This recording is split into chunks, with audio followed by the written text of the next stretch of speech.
comptrolling tonight. Who cares? You care. Thank you very much. Welcome to Dynasty Typewriter. And we are going to be doing Harmontown is now in session. Let's give it up for our Dungeon Master, Spencer Crittenden. Looking so nice tonight. How you doing, Spencer? I'm good. Oh, man. It's been a while. Has it? Now, let's give it up for the mayor of Harmontown, Dan Harmontown. Look at him. Yeah. Thank you. Thank you very much. From the bottom of my hip to the hop to the hippity heart. Damn. Back in the day, I used to fuck your mama in a bale of hay, and I used to milk her like a cow. All right, sorry, we don't want to. Thank you very much. You got a little Dylan there. I used to fuck her like a cow. In a cow. I fucked your mama. I was talking about my UTI backstage, and Rob was like, "You used to be represented by them."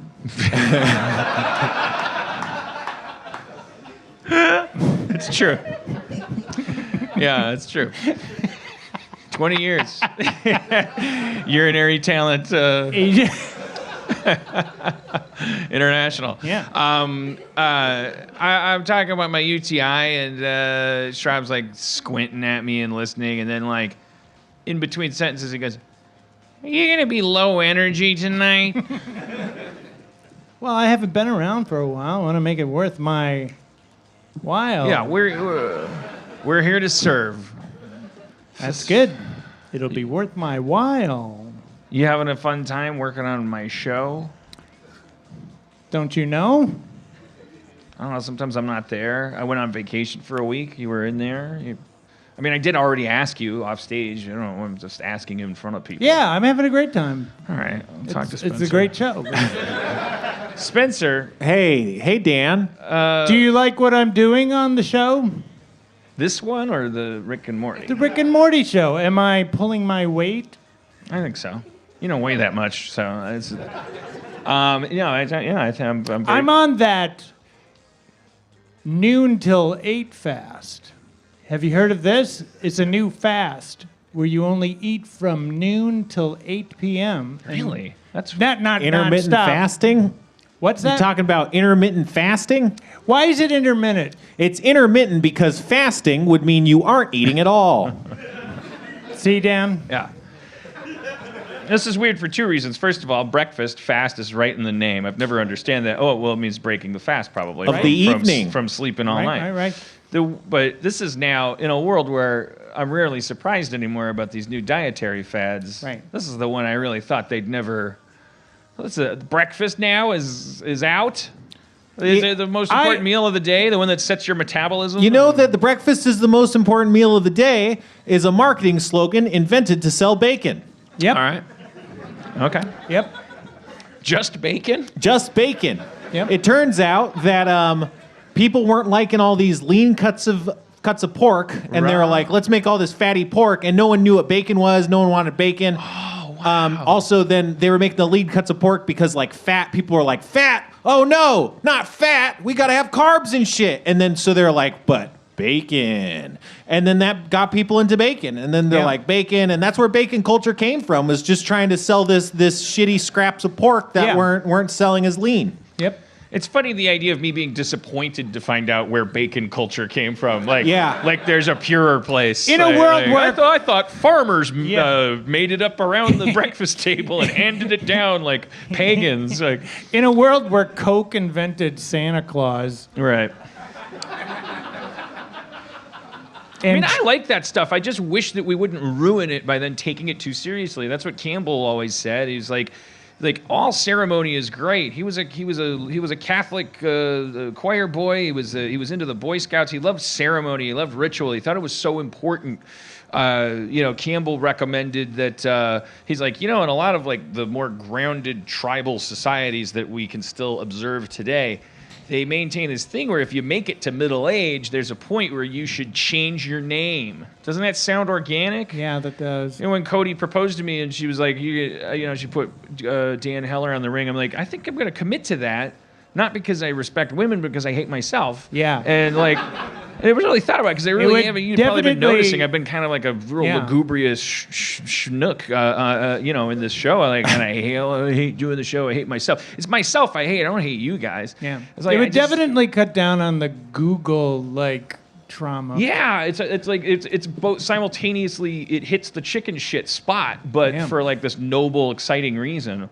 Doesn't Daniel Heller sound like a writer? Sure. Partially because there's Hellers that are famous writers. How about Danny? Danny? Well, okay. I'm not gonna poo-poo Danny Elizabeth Heller. But I think the mistake that I made when I was in 8th grade, I started I get with those puberty hormones. And I started going like, stop calling me Daniel, call me Dan. I thought that was such a manly move. No offense to Dans out there. I'm one of you, but it was just like I was already a Daniel, and I threw that shit away. I had this amazing biblical name that was like steeped in blood and fucking like conquering and like through your art, like the story of Daniel is such a great one. Yeah, Daniel in the Lion's Den. Yeah. Yeah. He was an interpreter of dreams, and then like his competitors were like, let's catch him being a Jew or whatever, and they ratted him out, and then or a Christian. I don't even know what. I don't even know which Bible the Daniel story is in. I think it's Old Testament, right? It's a Hebrew name, but so I can't remember. I saw a Veggie Tales about it. Hell yeah. And was he played by a carrot? Yeah, sure. And then I read the actual story in whatever Bible it was, and it was like, wow, this is like they threw him in the den, but then the God was like, fuck you, and then it was like all of the people who betrayed him and conspired against him. I think all of them and all of their families got thrown in the lion's den. They left that part out of Veggie Tales. Even though they're vegetables, so lions eating them wouldn't even be. It would be cute. It'd be good for them. I wonder if the lions were vegetables. Did the lions kill the family?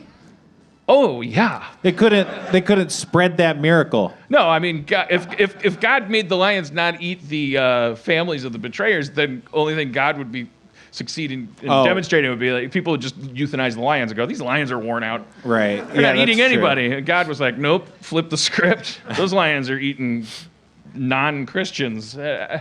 Non-Christians, sure. I guess it was like Daniel was like he got this gig like as basically the king's therapist, and it wasn't a Christian empire, and the king would say, hey Daniel, I had this dream, can you interpret it? And Daniel would basically take every dream and interpret it as like, sounds like you should be Christian. And the king was like nibbling on that hook, and that's why his peeps were like, we gotta get rid of this Daniel. They fucked with the wrong guy. So what did God put the lion and made the lion sleep? He shut their mouths. He shut their mouths. He shut the lion's mouth. Yeah. He said, "Shut your mouth." And then Daniel fell asleep too, and they woke up, and then like the guards woke up. He probably pretended to be asleep just to like and the guards show the off. next morning going, "Oh, we better clean up all that blood and stuff." Oh, what's up, guys? Hey, can I have late checkout? Hey, that guy's sleeping with the lions. All right. Anyways, but I would name myself Lugubrious Schnook.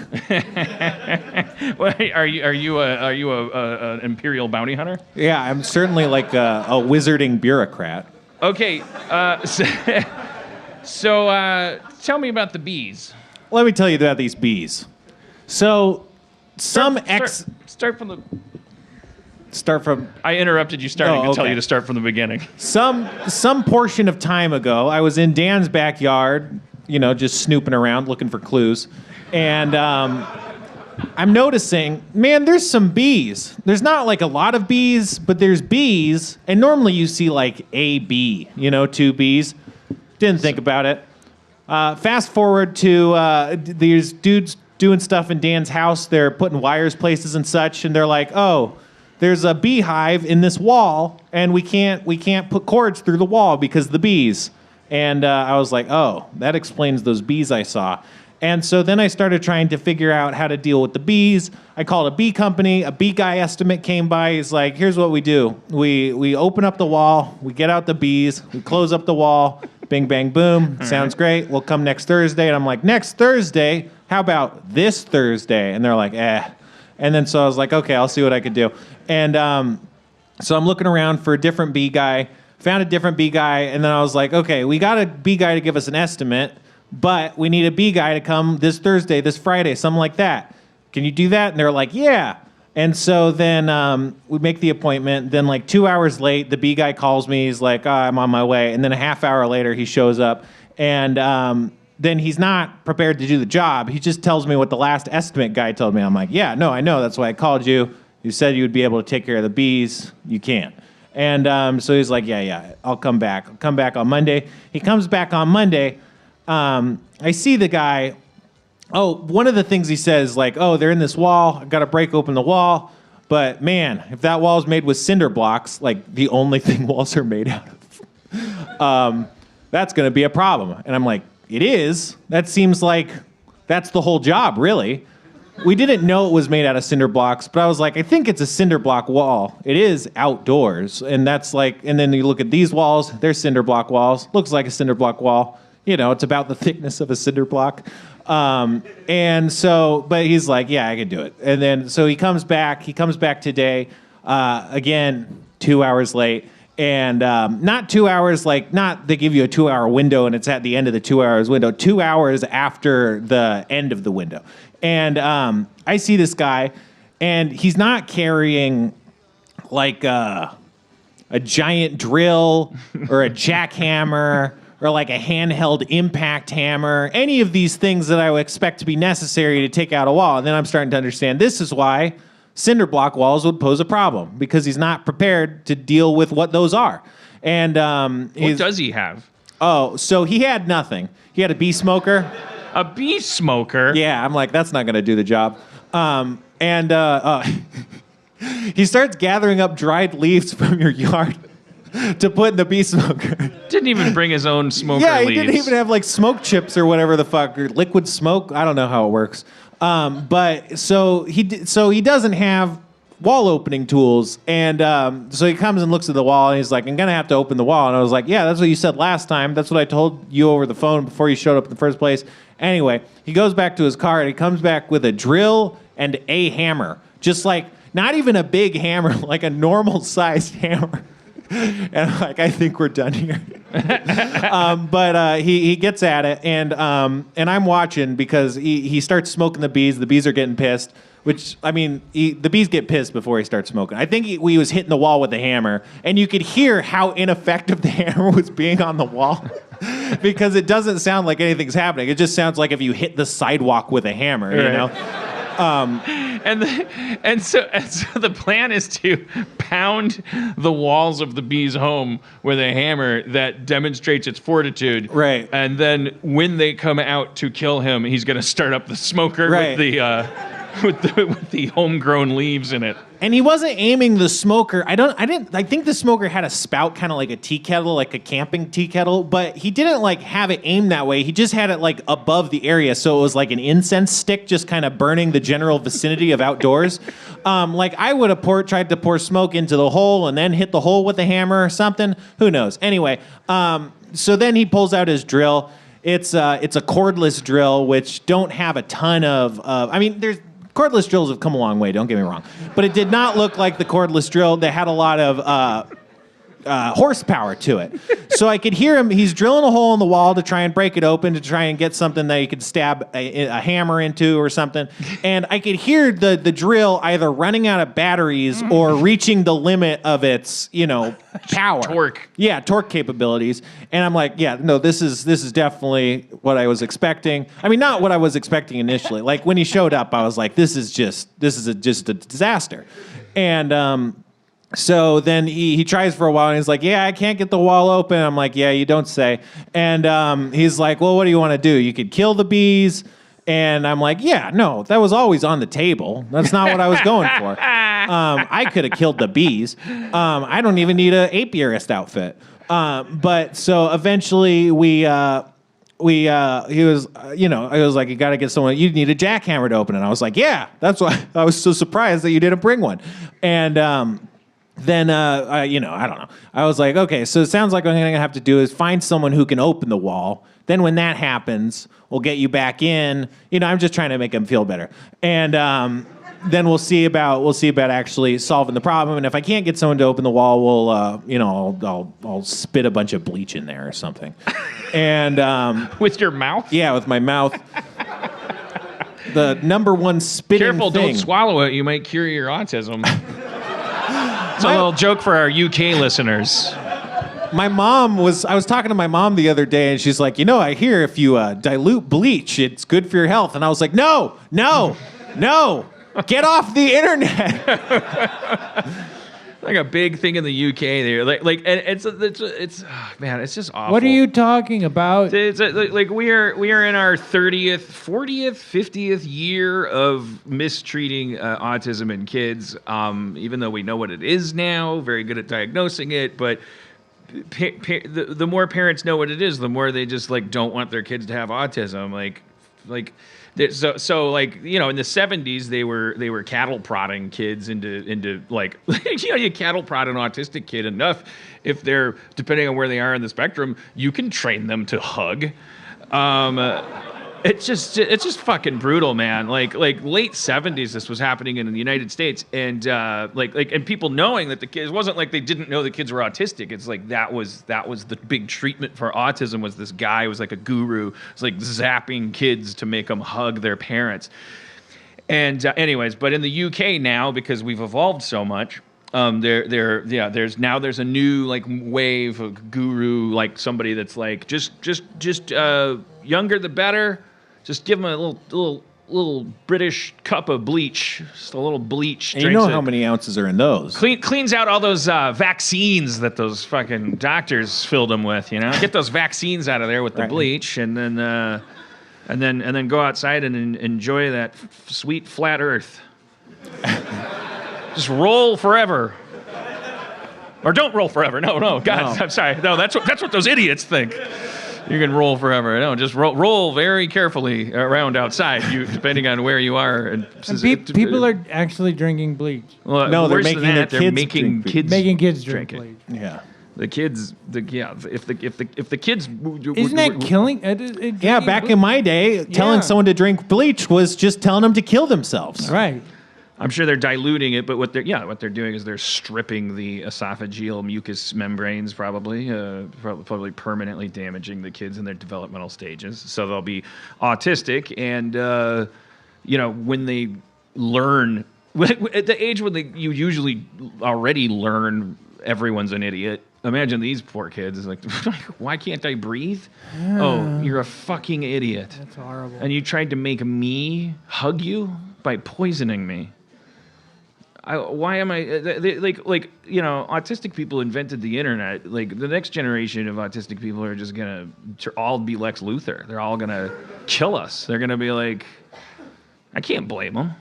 I'm not gonna blame them. AspBD says autistic people are meant to create the virtual reality of the future, and that's why they exist. Well, that's fully, yeah. I love AspBD's evolutionary futurism theories and stuff. Let's bring him up and have him talk about it. Is he here? Are you here, AspBD? I heard someone say, "Yeah, man," but Ryan Kraus, host of Cold Case Murder Mystery Files. He's here with us.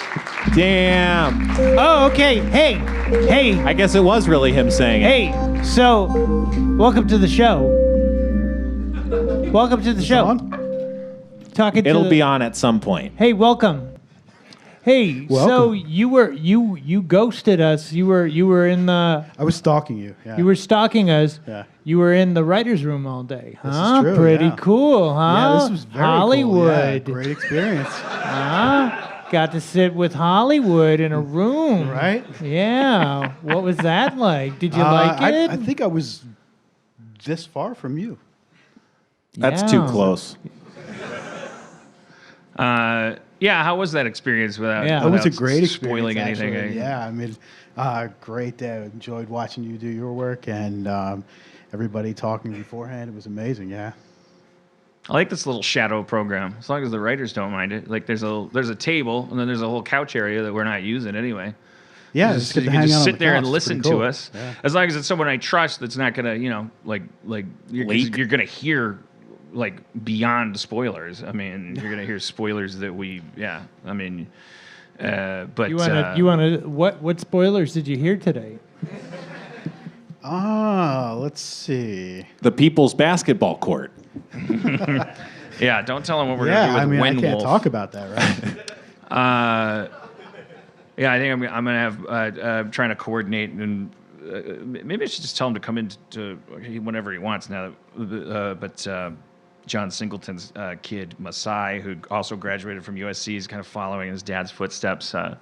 He the last conversation I had with his dad was about how his kid was so into Rick and Morty and wanted to know more about writing TV, and I want to get him in there to. I feel like we're not. It's just like this story. I've babbled about this before, but the craft of story breaking. It seems like such a waste that even I still feel like I'm doing it for the first time every time because it's like there's no we need to record and figure out. There needs to be a Time Life book for breaking stories. At some point, so that we can stop wasting time and keep evolving. But it's you sit in a room and you're like, oh, how come this doesn't feel like an episode of Small Wonder yet? And then you talk for 6 hours, what if Small Wonder had an STD?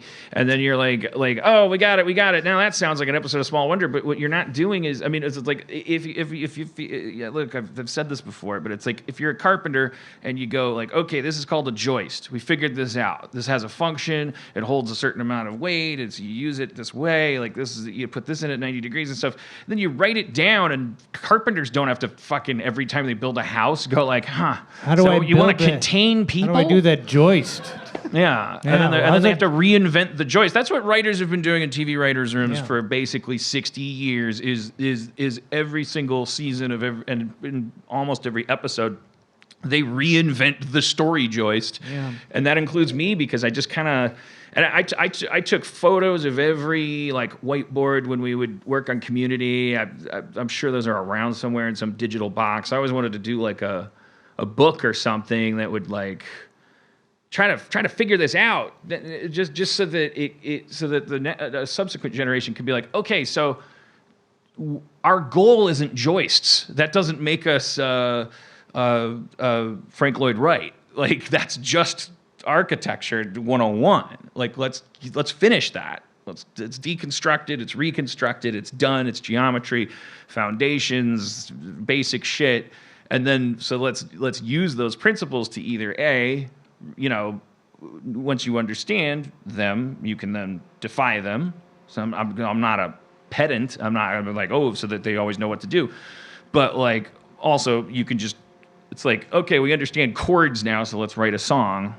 I don't know. Well, whatever. I mean, I'm sure there is an answer to this question, but hearing all that, there are books on screenwriting. So what don't those do to formalize the process to the extent you're talking about? Well, they don't. I don't know of any books, and I'm sure there are some, but I don't know of any books that are basically more manuals for collaborative, right, and mass-produced, no bullshit, televisual TV writers' rooms, basically. Gee, I wonder why there aren't books that we would have sold 900 copies by now. But I also think that the principles that you would, if you tried to write a textbook for TV writers' rooms on how to break stories, that I believe that the principles therein would make everybody better at everything. No, I'd agree. Because really, it's at the core of it is everything that I do wrong when I try to write by myself, I'm doing because I'm not talking to other people. And then everything I'm doing wrong when I'm working with other writers, everything that's being done right or wrong is happening verbally, in an exchange between people. But that's what makes that place the right place to MRI the process. Because, We have transcripts from the writer's assistant. We have results. We have things going from idea to episode. That's why I'm so like I've been like screaming and pulling my hair out about the development of interactive whiteboard technology, because it's like we have the technology, but no one makes it because there's no specific like need for the exact technology that a writer's room would need. But it's like if we had that 10 years ago, you'd now have 10 years on a hard drive of community story breaking and stuff, including like McKenna and Gans and Andrew Guest like working on multiple story circles for like every character in the Dice episode. I'm a big fan of my work. And I just think it should be stored for all time. I mean, I'm getting ready to retire here. You guys are gonna, whew. Can we throw? Remember out, when Gandalf had to fight that Balrog? Can we throw? Imagine out if he bought a some, house instead of like coming back and with a cleaner robe. Can we throw out some cold case files? Okay, yeah. Sorry, I don't know what got me on that. Oh, it's because you were in the room today, which I was thrilled about because you're such a smart guy and you expressed interest in it, and I trust you implicitly. I had dinner with you. You were on the show, and I was like, this guy's definitely not gonna run into the street and go, Beth is a clone.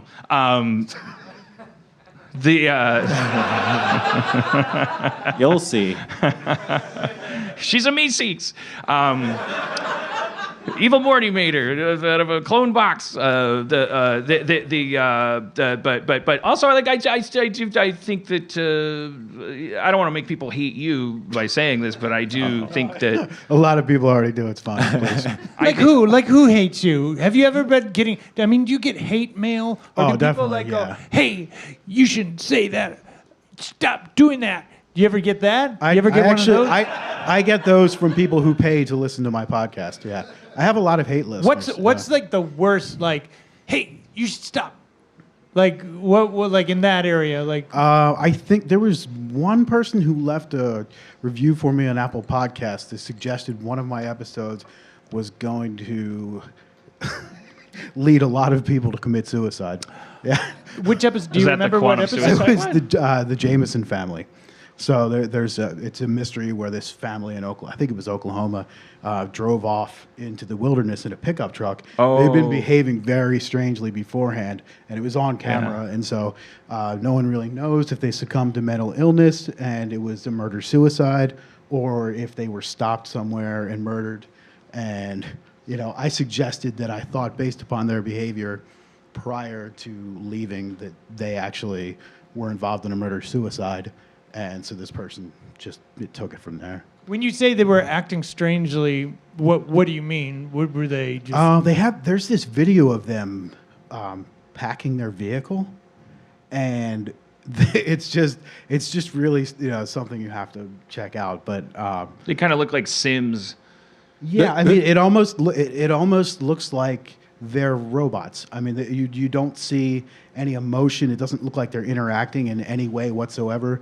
They're packing for a trip, but it's just this very monotonous movement that just doesn't actually lead to anything involving emotion, I guess. And behind the scenes, they already they were expressing in what ways like they felt like they were in the midst of some supernatural grip or something. How do we know that about them before they died? Yeah, they made a lot of suggestions to people at their church. Oh, okay. And so that didn't go over very well, obviously. Churchy so, folk. Yeah, it's...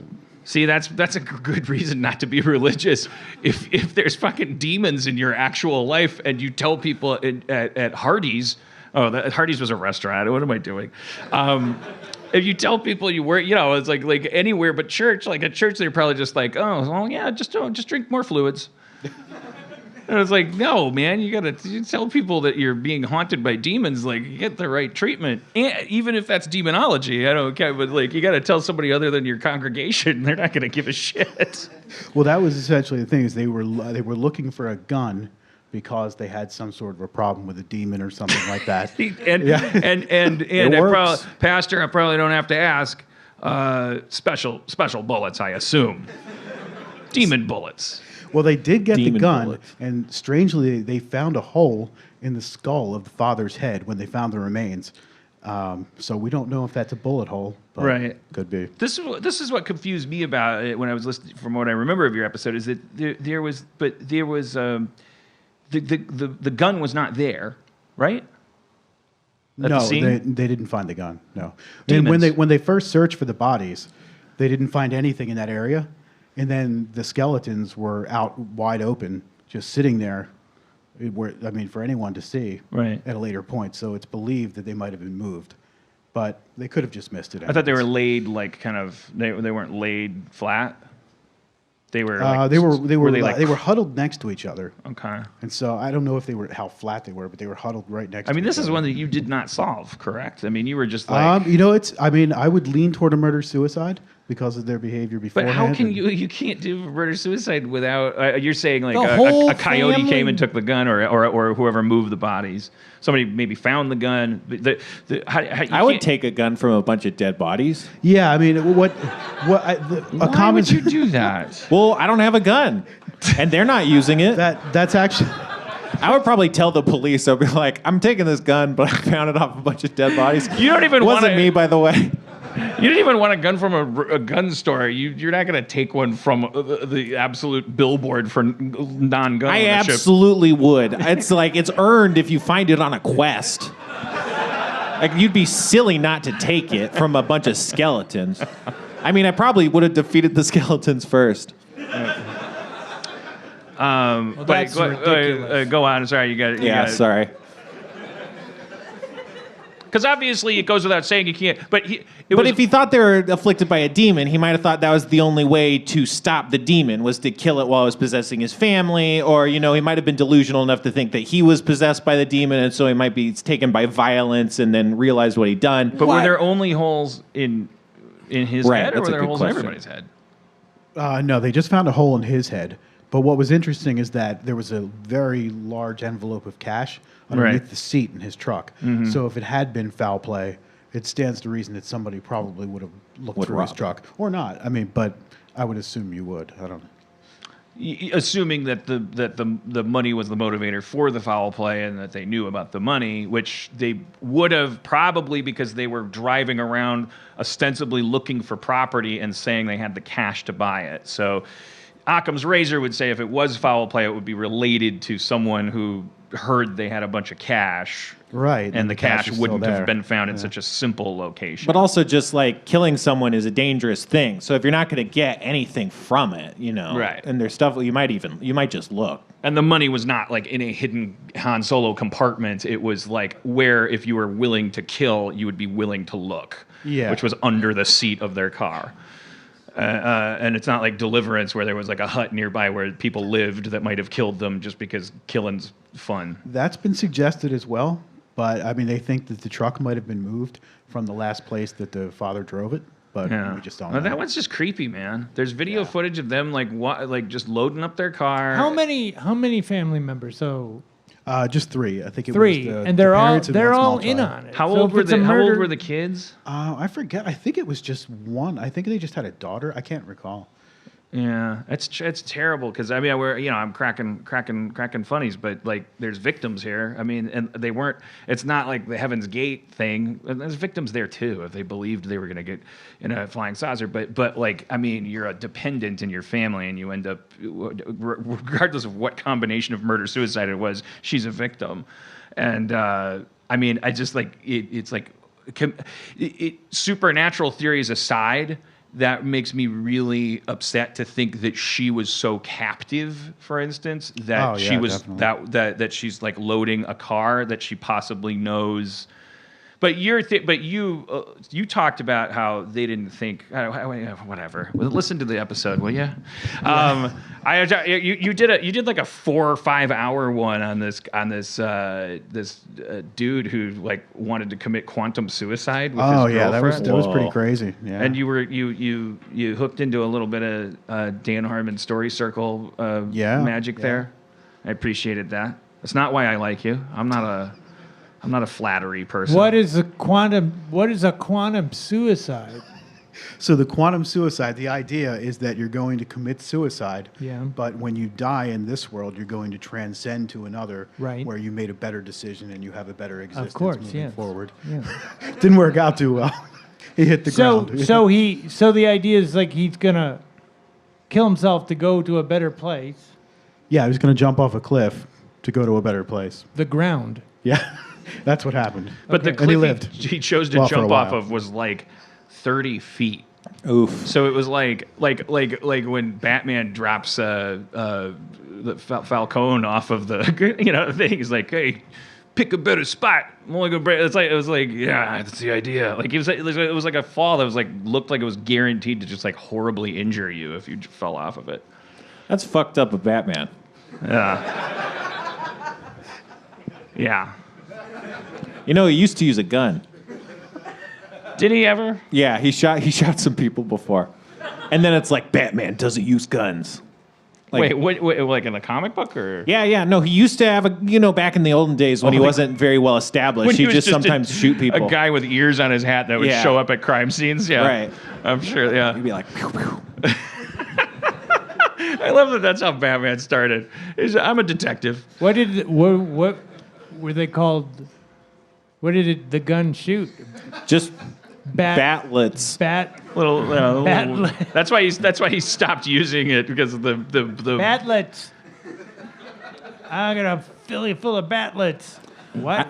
I don't think he They're was like that bullets, but- I don't know if he even had like the batarang or anything back then. He was just capping people, just running around.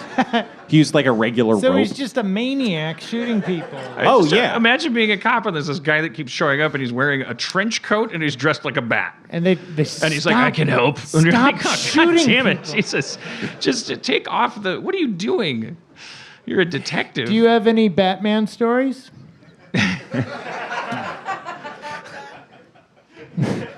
No. Oh, okay. Well, you gotta ask. That's how we find out things. Let's see here. Can you solve the case of these bees in my backyard? I don't know about they're that. just- What's going on with the bees? we should shoot him with your gun. That'd be amazing if he broke open the wall and the bees started attacking him, but then the coyotes came and saved him. Whoa. They're like the eagles from Lord of the Rings. Yeah, the coyotes haven't been a problem, huh? I got kind of a money pit situation brewing over at my old house. Oh, man, yeah. Sorry, I was just getting excited about the money pit. You guys know about the money pit? The Shelley Long movie? Maybe it was inspired by the money pit, but the money pit's like a real physical thing. It's a real pit. Okay. You guys don't? Okay. There's this island where someone was convinced that there's treasure there, and they started digging down, but the that hole money kept pit. filling up with water, and then it became a money pit because they spent they spent multiple fortunes and businesses went bankrupt for generations trying to get to the bottom of this money pit, and they never really found anything. They eventually got this giant drill, and the giant drill drilled through a bunch of layers of shit and drilled through a bunch of silver. So it probably just punched through whatever silver cache was down there or whatever, but they never really got it. Anyway, I think I know how to solve the money pit, but it's too late now. So let's just move on. No, the money pit, it's it was sunk with water, but presumably whoever actually created it had a solution to get there. And there's these giant boulders that were found off the island. And I think that there was these secret water channels that were covered by dirt. But if you knew where they were, you were supposed to put the boulders on top of it, and that would stop the water from pouring in. And then you could just dig through it without it being flooded all the time. But one of the first things they did was just excavate the shit out of one of these water channels so it just absolutely couldn't be plugged. And then from then on, it was just done, son. The money pit. What do you think was down there? Just silver. I don't even think it was that much, but it was cool to the people who had a whole lifetime to do shit. Back when there was let's build a pyramid. That seems like a good use of time. They found it. They found fragments of silver through the drill because they were just kind of drilling down and seeing what they found. There was a pretty thin layer of silver. Then at the very bottom, there was these huge subterranean caverns that didn't seem to have anything of value. And I think those were flooded too. But Spencer knows so much stuff. and it's all useless. No. The other day, I called him up, And I go, why do pirates you're about to wear patches pirates over their eyes?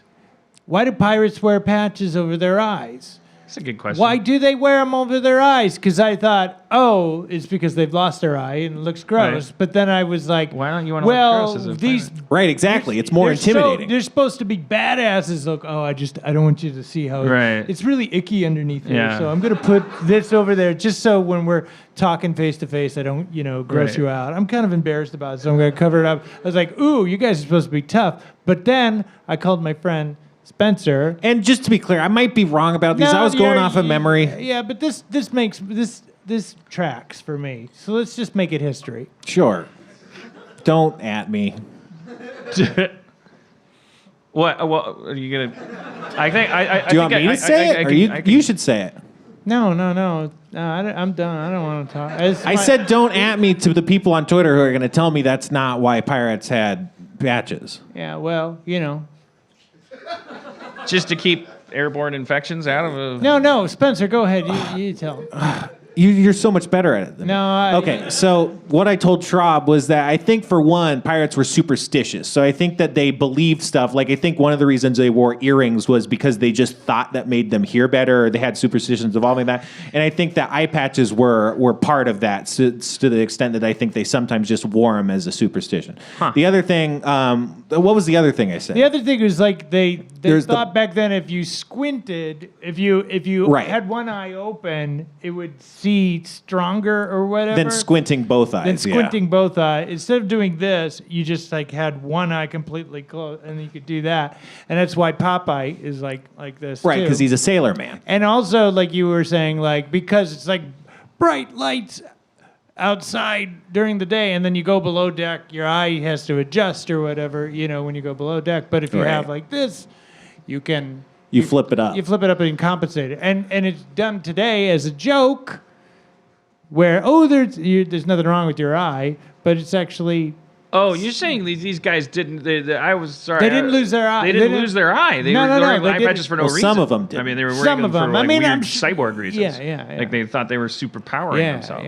Yeah. Oh, like it was it's like a fingerless glove. It's like a piece of equipment. Yeah. A nautical like road warrior. Now would you're use. getting it. Yeah, you're catching on. Huh. Yeah. But also, I think I said that, they didn't have good antiseptic technology back then. So it probably did, help. The technology of antiseptic wasn't as. It was urine. They used Yeah. urine.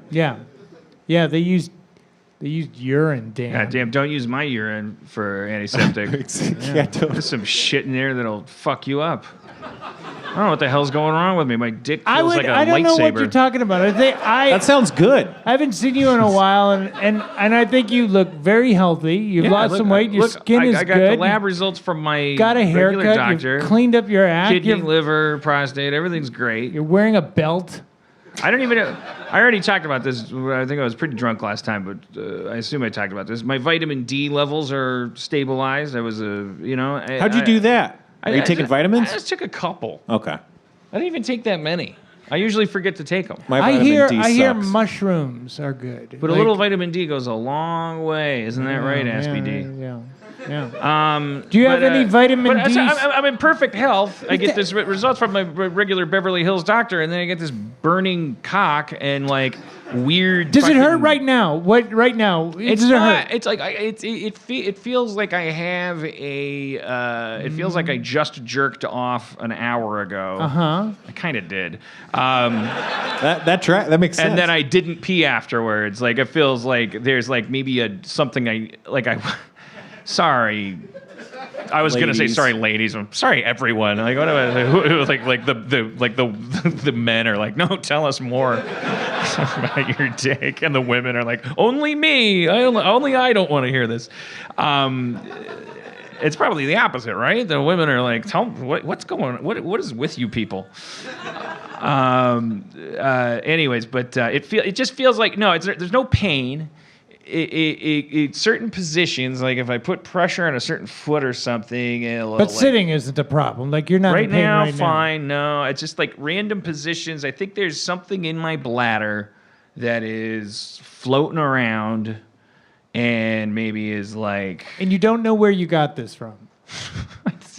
A toilet seat, maybe? Wait, you don't know? You honestly don't know where you got this? What do you mean? What do you mean? How do you know where you got a UTI? Like, what do you mean? Well, I'm saying we got a detective here. We could probably.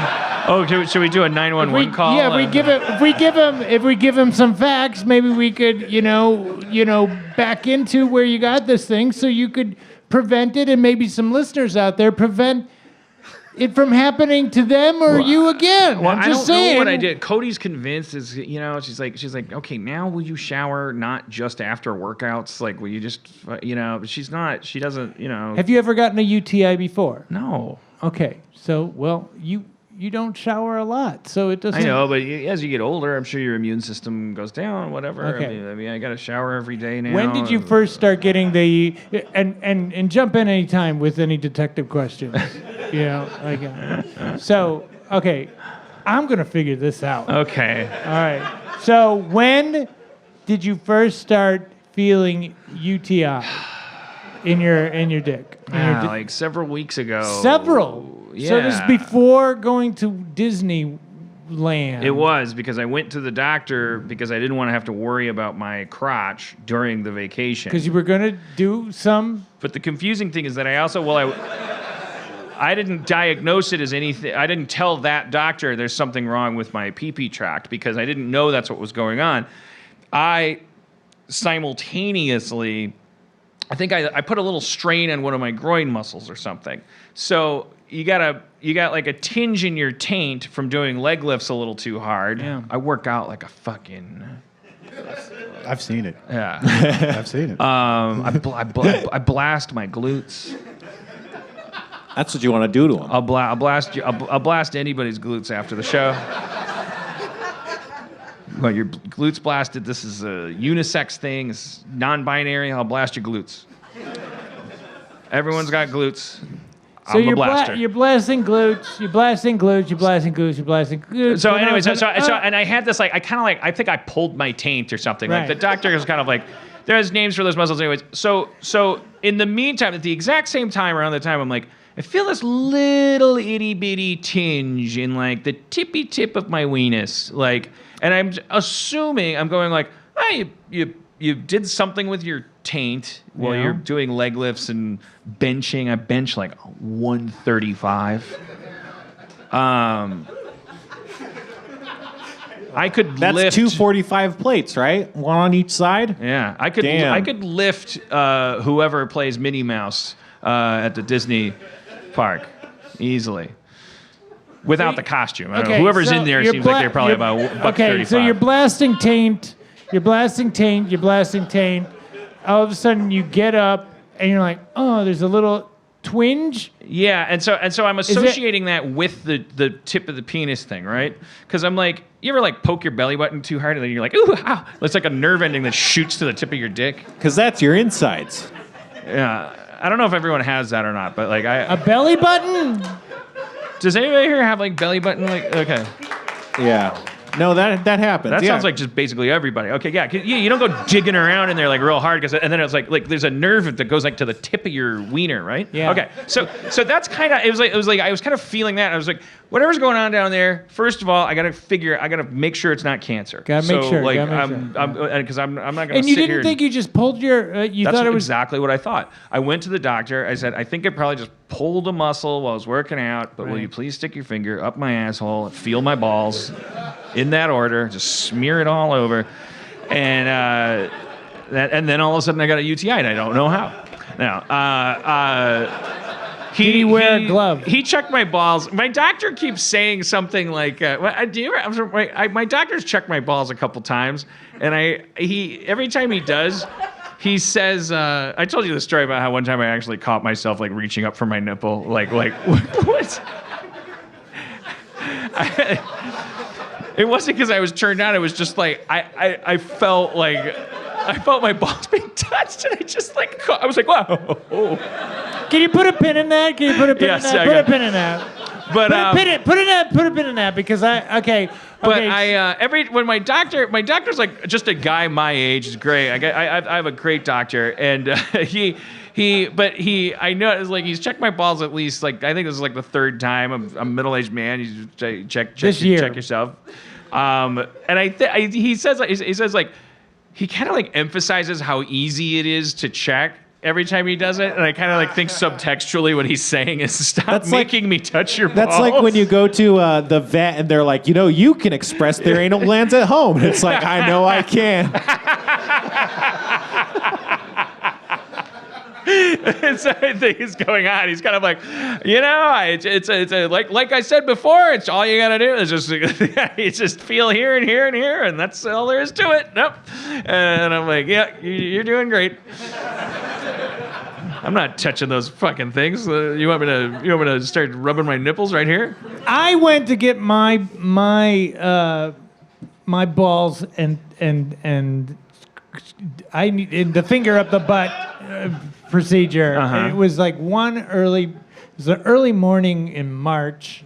It was like cold, and I'm sitting there, and my doctor comes in, Dr. Logan Rose. And he's Lord Rose? Logan Rose. Logan Rose. Dr. Logan Rose. Bounty hunter. Exactly, yeah. Right. And he's like this older African American gentleman with long classy dreadlocks, and he's just like he's a great doctor. He comes in, and it's like cold. So, and I'm, in the gown, and I'm sitting there like all by myself, and he's like, okay, now it's time to do the procedure. And I turn around, and his hands are, and he's like, I'm sorry, my hands are really cold. And they're freezing. And I start laughing, and he's laughing, and he's like, ha, ha. And I'm like, ha, ha, and he's laughing. Is this on your balls or your butthole? Both.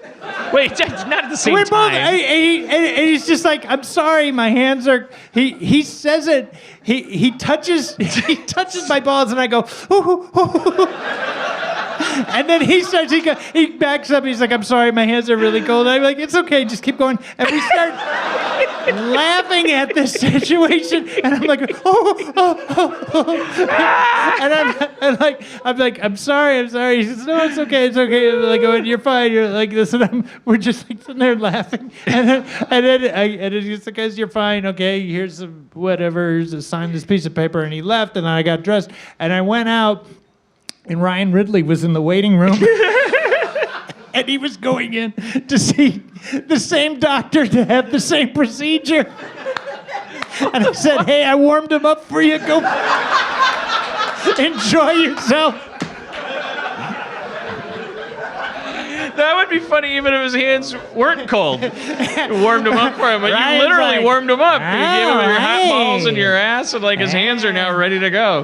What are you doing here? Well, it's that time of the year, and we're that age, so Yeah. have at it, son. 60,000-mile checkup. You ever when you go into a public restroom? Have you ever? I'm not a germaphobe about public restrooms. I think it's disgusting when the seats are visibly anything. But provided there's no visible anything on the seat. If you ever nobody wants to contact each other, or we'd all prefer if when we went to the bathroom nobody else was involved, or that there was just that the timing worked for everybody so that everyone had their privacy. But nature of the beast, sometimes the storyboard artist is just coming out, you're going in. Have you ever if the seat's nice and clean, but you sit down and take a poop, and it's the seat's all warm, and you're kind of I made eye contact with the man who right now I'm so grateful for. Oh, a lot of people really don't like that. But you like it. It's a weird duality thing where I'm like, gross. But with a big smile on my face, because it's it's only intellectually gross, it's physically comforting. Yeah. It's a heated toilet seat. I mean, it's only if you think about why that it's gross, and then you kind of you're boy, this species, The Rick and Morty toilet We got to talk system about that. There needs to be something, because there's how many employees do you Dude, have? You don't even know. 800. I think it's a human rights violation. And then there's one urinal and 2 toilets. Dude. And then when Squanch Games moves in, there's going to be double. It's so much waiting to It's go to worse the than the bathroom. old building, which you were never at. No. The old building, we just kept going, well, we're going to go to a new building. At the old building, everybody had to be given a I code. have to shit on the 3rd floor. I have to go down in the elevator. that's a good solution. To go shit in the because it's just, in the afternoon when you get the after lunch. The urge the to after purge. lunch Ready to go. after lunch bubble. Yeah. Reverse Pez, baby. Yeah, you gotta go there, have a little privacy, Yeah. so you can, because otherwise I'm dancing around the issue. Well, yeah, we don't want to be a gross podcast. No, we don't want to be a gross podcast. We're classy. I'm just saying, it's embarrassing because you're saying because you could okay. Can I tell you something we all know what we're doing in the stall, right? I mean, come on, let's be adults here. Yeah. So if you hear something, We're reading scripts. right? Okay. But then you make Instagramming. all right, go ahead. What? No, go ahead. I don't know.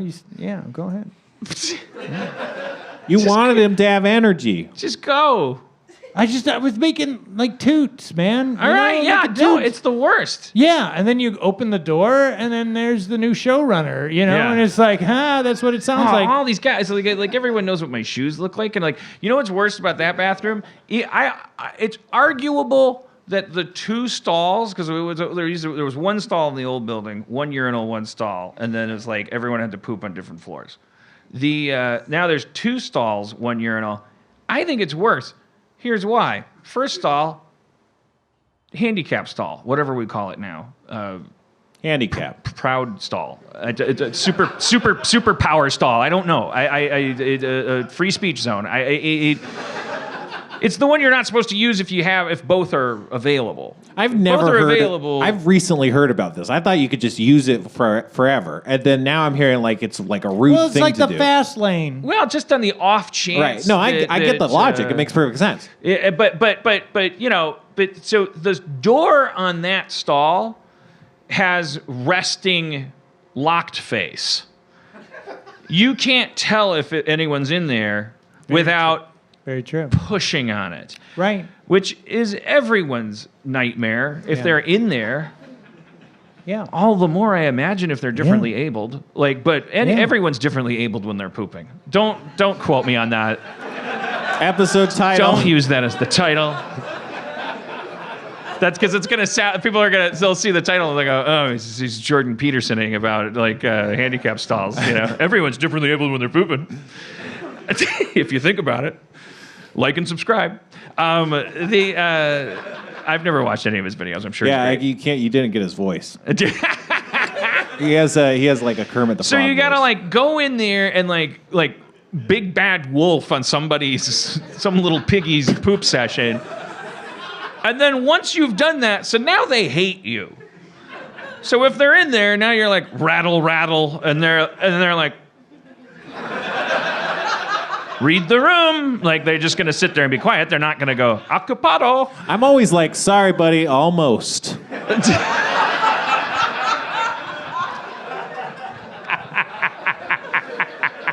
Make them feel bad. You mean it's like you're not even like you're almost done. You're like close but no cigar. No, I do mean I'm almost done, even if I'm not. But No, Here's another you miss thing. 100% of the shots you don't take, kiddo. Here's another thing. The non differently abled stall. the small stall. The small stall The alpha doesn't stall. lock. It doesn't lock. It doesn't It's got a lock. thing. That one, you gotta hook your foot under the door. Yeah. Lift with your strained groin Yep. until Yep. the bolt mechanism will slide in. So Oh, that's now the worst. you're rattling everything. That took me a week to figure out that until Brandon told me. These aren't cinder block walls. Yeah. These are all the walls are just shaking. So the person, if it's their first poop in this building, they're going like, "Who is this maniac? He better poop nice and quiet, or I'm gonna judge him by his New Balances." When we go back out there and I'm drawing his fucking dumb ideas that he's gonna change in a week, if those shoes walk by me, I'm gonna spill the tea in the fucking break room. I'll tell you that. Dan Harmon's a shaky pooper. He's loud too. There's no break room. We're all working for a fucking loud pooping maniac. Episode title. It's just awful, you know. And I'll tell you what's worse than that. I went to Dino's house for fried chicken on Sunday. So sidebar, because we like to give you a little bit of good news in these podcasts.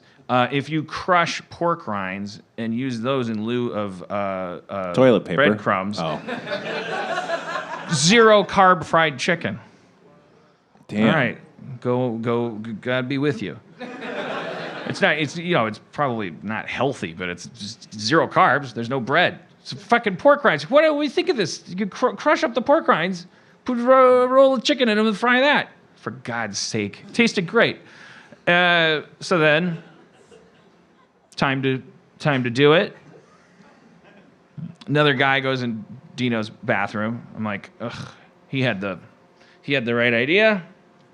Dino goes, I got 2 bathrooms. No, you don't. You live in a P.O. box. The guest house. Like, there's kids in there. It's a guest house to a P.O. box. It's a tiny, it's a birdhouse. And there's a TV in it where usually if people got kids, the kids will go in there and they'll watch like fucking Peppa Pig or whatever. That show fucking sucks. Yeah. I watched it for like 2 hours with my soon-to-be niece for the Disneyland trip. Did I talk about this when I was in I my don't think Not so. to me. blackout?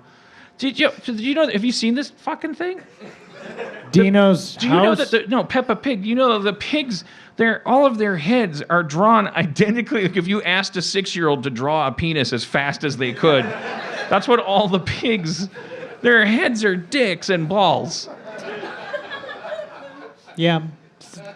Yeah. But yeah. I think there's satanic magic happening with that show because the 3-year-old she loves Peppa Pig, so I wanted to be a good uncle, get on her good side. I'm like, maybe we'll watch Peppa Pig. She's like, I want to sleep with Aunt Cody and Uncle Doo-Doo Bear. That's what they call me.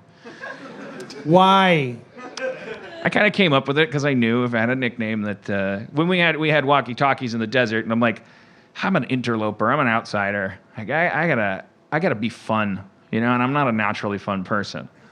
And I don't want to put any energy into being fun. What if I had a fun name? Well, you can't just name yourself. Walkie-talkies. I was just like, breaker, breaker. This is, and I gave it like an improvisational sound. I was like, this is Doo-Doo Bear. Oh boy, they think they're hacking the system calling me that. I'm like, you've been manipulated. I'm Ronald McDonald. 0 effort. I'm like a fucking star. I might have kids. I didn't know how easy it was. Oh my God. Anyways, Don't. so Dino goes, I go, I'm not gonna shit in the tiny guest house where the kids lay in the fold-out bed and watch TV. And Dino goes, it's just Finn. That's Io's kid, ex-girlfriend of mine. He's like, how old do you think Finn is? He's like 8 or something now. I never met him. He's sentient. But it's just him, as we're kind of like, yeah, he's kind of like the feral kid in Road Warrior. He's really smart, but he's just like, he's like an animal person. And I mean, like in a good way, like we make fun of him. It's just like, bad In a good mothering. way, you make bad fun mothering. of him. No, I'm kidding. Okay, but he's laying there, he's watching some thing, he's zoned out. But it's just like I walked in and I'm like, 46-year-old man, and I walk in. I got to walk past him. There's this tiny little bathroom. The whole place is like 6 cubic feet. He's watching Peppa Pig. He's watching. God, I don't know what he's watching. I got too much Dragon anxiety. He's watching some garbage that kids think is Dino good. Riders. Yeah, like some fucking time warriors or some shit. Time Riders. And so I get to the bathroom door. It's just like this thin sliding door. Do you say anything to him, or you Well, just that's like, what because I was like, what am I doing? I stopped and I paused and I'm like, why are you pausing? And then I like turned around and he's like sitting there, this like long-haired 8-year-old California kid, like glassy-eyed, watching his goddamn fucking robots or whatever. And then he looks at me, and I go, I'm gonna take a huge dump. And I go in, and that's exactly what I did. But it was loud, so I like ran the sink. But I'm like, Not fooling anybody. What do you Sink's You think he thinks you're like washing your hands for an hour? I ran it anyway. Like, do the whole thing. I wipe my ass. I wash my hands. I fucking finish up. I check the Instagram. Got a lot of likes. They come out of the thing and go, and I give them a thumbs up. And he, look, I could lie at this point in the story and say that he said anything so that he deserved this, but it was really just my own shame. He's just kind of like, it was like an eye roll. And I got all the way to the exit door and I was like, yeah, well, I have a car.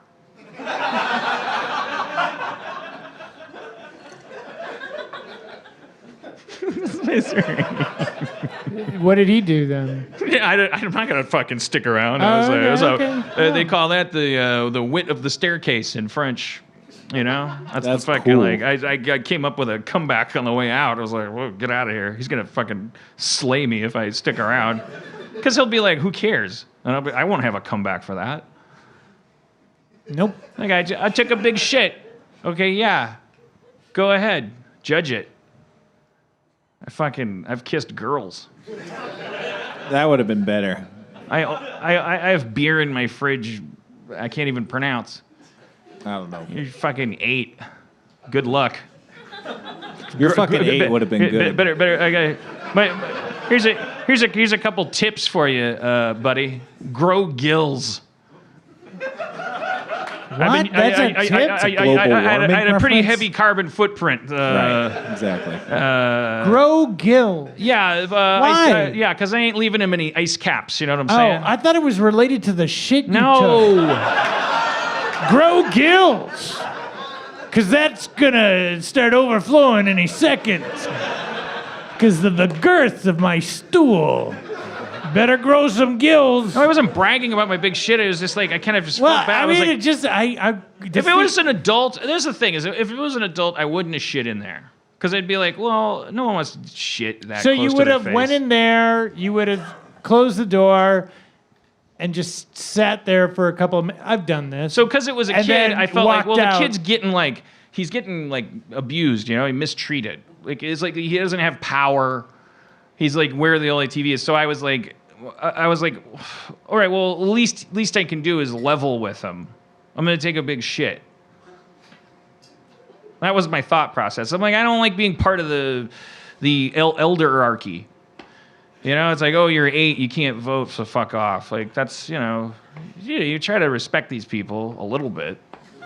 Like, hey, big poop coming.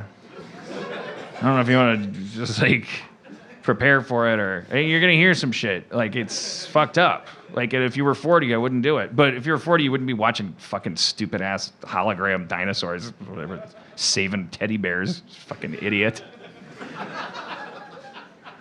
What is this shit? What are you watching? It's dumb. How do you know when you're finished?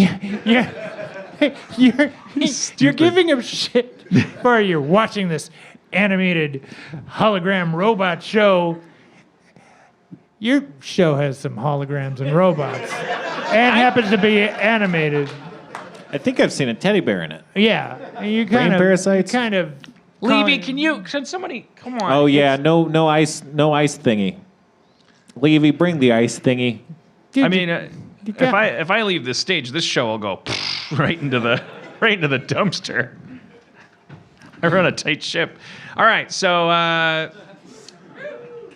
Thanks, Levy. So isn't there any more? Thank you. I think he's sick. Isn't there more to quantum suicide than just because what you're describing is just religion. He thought he was going to die, and by dying, go to a better place. Okay, I get it now. So he wasn't going, oh, I hate my life, I'm going to kill myself. He goes, I'm okay, but what if I was taller and then jumped off a cliff? Well, he thought he was getting out of the Matrix. Like, he thought he was breaking through. He found a hack. Right. He thought, like, it was almost like a creepypasta ritual or something. Right. Because he brought his pets. Yeah, he brought some Ooh, caged that- animals. He brought his Yeah, parents' no, dog. you wouldn't like it. He left them out there in the freezing cold, like in Ferrets. their little carriers. that. Yeah, it was bad. No, He's a dick. Well, he's dead. You'll be happy to know. I am. But that is one of the craziest stories in a genre that is just riddled with WTFs and OMGs. Yeah, I think he had a psychotic break, and that was the end of the logic. He invited this girl that wasn't even his girlfriend. It was like they had dated, then they're not. I call it a Moby. He had talked to her a little bit.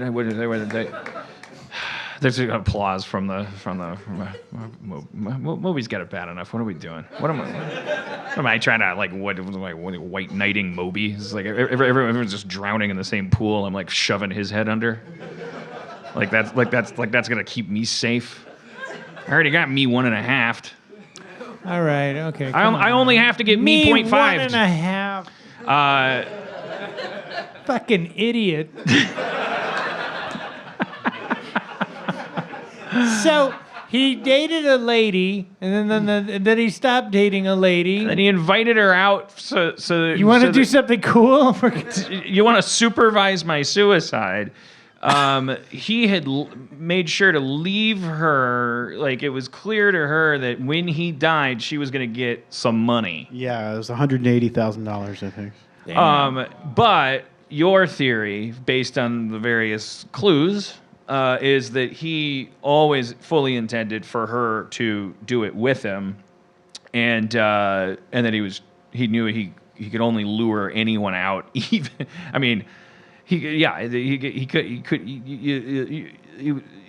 the only way he could get someone to attend his suicide was to bribe them. Especially if your plan is for them to join you. Yeah, I mean, that was the amount of money it was going to take to be able to manipulate her through the process of that ritual all the way to the end. So he basically grabbed her hand on the way down, right? Yeah, I mean, so basically the whole way really? he's taking her farther and farther through it, knowing that he has the leverage of the money, because otherwise he's asking her to do some very crazy things, and there's no benefit to her whatsoever. She wasn't suicidal. But she had a knife, which put a pin in why, but it came from his apartment, so we assume he brought it. It was like ostensibly like, oh, I'll bring that knife because then if I jump, it's weird though that he would be planning for the jump to be unsuccessful. If the jump doesn't finish me, I'll start just stabbing myself. I mean, yeah, well, I think the part of that is the fact that he's trying to solve an emotional problem physically, and so what's happening is he's jumping off this cliff,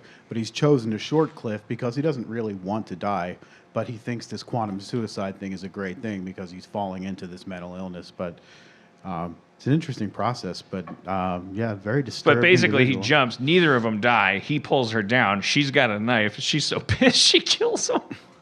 I'm sorry, I'm laughing, but Is she okay? She's in prison. Yeah, What? she got life in prison. Yeah. For That's just self-defense. Well, she. Yeah. Well, no, she didn't. there's more to the story. I mean, okay. she slit his throat. Like Yeah. it So long was- story short, they go off the cliff. He has pulled her off the cliff by grabbing her hand. They I'd go kill down- anyone who They did have that. the knife. We assume the knife was to finish the job on Right. either one of them if they lived. He got up first. He helped her to her feet, according to her. And they walked about 1.5 miles through the forest. Okay. Now they're completely nude. It's the middle of the winter. It's raining. It's freezing cold, and the temperature's right about freezing. And they basically get about 1.5 miles, and they get to a creek, and they're about to cross this creek, and then suddenly her story gets a little fuzzy, and he ends up face down in the creek with his throat cut, and it's not just cut. I mean, he's almost decapitated. So it looks like he was cut between 3 to 7 times, and she suggested that he was the one who cut his own throat. Right. It's kind of it almost. Well, I guess she would probably only serve a couple years if, in fact, it was just bottom of the cliff. She stabbed him to death, because then she could tell all of the truth and be like, "This dick." And the judge would be like, yeah, or the jury would go like, okay, I mean, no one's in their right mind when someone who they think they're just helping commit suicide grabs their hand, pulls them down, and you had a knife, and he sounds like a real jerk. He left his pets in a fucking box up there, and when he pulled you down with him, that meant he was fine with his fucking animals freezing to death. Yeah. Anyways, but the weird thing is that she's life in prison because it took her a while, and also her insistence that it was that not only that he demanded that she kill him, but that he physically told her to stand behind him and put the knife up to his throat, and in her version of the story, she's like, and I wasn't sure what he was up to at that point, and then he took my hand and started sawing, and it's like, geez, I mean, well, you're asking us to believe, like, it would be easier to believe you were mad at a dick. Yeah, exactly. Well, I think that the toughest part of it for the jury and for the police as well is that when they found her, she started telling one story, and as they moved through the paramedics to the police to multiple interviews with detectives, she told a different story about his death each time. And so it just kept evolving to a point where she had more and more involvement. And so once she told the story about 5 times, her hand was on the knife with his. And so at that point, she can't go any farther and concede anything more. But we know that there is more, that she actually killed him because her story has made Okay, so she concessions started each with time. the simplest thing, which is So like, she we first walked says- for a while and then he slit his own throat. And they're like, she first says that he died from injuries when he fell off the cliff. Now, obviously, okay. yeah, that's what she told the paramedics, and they testified to that. And so she that's what she first said, and obviously that's not true. And then she said that he fell on a knife in the woods, and obviously that's not going over too well. So from there, it became that she was actually at the creek and he killed himself. But then due to the number of slices across the throat, they assumed that he wouldn't be able to do that. And she started to concede a little more with each detective interview. And finally, once they had her hand on the knife, then they didn't bother to go any farther. They felt like they had enough. Yeah. So did he believe in multiple universes or realities or whatever? Yeah, I mean that was it was basically quantum mysticism, and so he was thinking that there was another version of him somewhere else in a parallel universe or alternate reality where he was going to die from this quantum suicide and then assume that other life where he made different decisions and he was going to be happier, and obviously that ends up. Do you think he thought she was gonna die, or do you think he thought like, oh, she'll be like Christopher the Mill, like? Yeah, I think he fully intended for her to die and to transcend this world with him. I think he wanted to take someone with him. Right. Like. Yeah. Okay. And then she was not aware of that. He was manipulating her by promising her that money to get her up on the cliff. And then they're like wandering around the metaphysical realm together, or in some world that's made of pizza. And she's like, "Why am I here?" And he's like, "I pulled you down." And she's like, "You son of a bitch! I'll take pepperoni. Tell me about your day." It's the Chris Pratt Passengers movie relationship. Well, you did what? Ah, you life ruiner. Give me that dick. I can't stay mad at you. I haven't seen Passengers. God damn it, that movie is hysterical. I'm telling you, I've said this before. Nobody laughed when I said this, but I'm telling you, you gotta watch the movie, and you gotta give me some fucking credit, because it was so like. And I'm sorry, it's a crass area, but obviously, like, what he's doing is essentially like it's like it's a non-consensual abduction. He's assaulting her life. Right, he kind of, in a way, sentences her to death, right? Then I made the joke, and we kept using the R word. I'm going to use the R word as infrequently as possible in my hilarious appraisal of the movie, but because but like. Cody and I are using it's like geez, it's like okay. And then I made the joke. I was like, well, there's only one way out of this feature film story. Like third to the bottom of the second act, the spaceship's gonna need to be raped, and he'll somehow do it. It's absolutely what happened. There's a hole on the ship that he had to go into that didn't want you in it, that it's all explained. Like, there's a hole and he has to go in it, force his way up it, and it's just so like the ship won't want you in that hole, and it'll try to blast you out. But if you can just stay in there and stay alive long enough to pull this lever, you'll save everybody. And that's the act that he does. That, of course, when you come back from that, she's like, it all comes out in the wash, because I'm mad at you for doing the first thing, but then you save the ship, and then they plant a tree, and grow old together. Nobody's laughing again.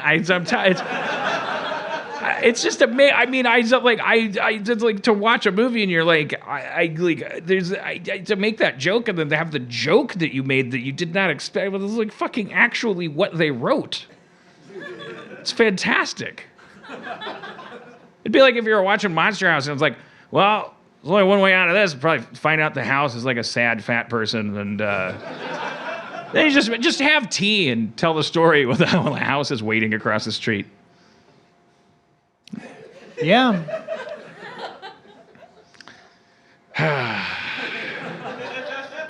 Making of a Murderer. Did you watch that documentary? I have, yeah. Yeah, what do you think, huh? Do you hate it? I'm not big on I mean, I love documentaries for the purpose of entertainment, but as far as investigating a crime, they're definitely not the best thing to look at. I mean, just for the fact that it's edited and it's a created narrative, right? Whether it's entirely true or not, yeah. It's generally edited in a way that makes it the most entertaining. But if you possible. studied that case, yeah.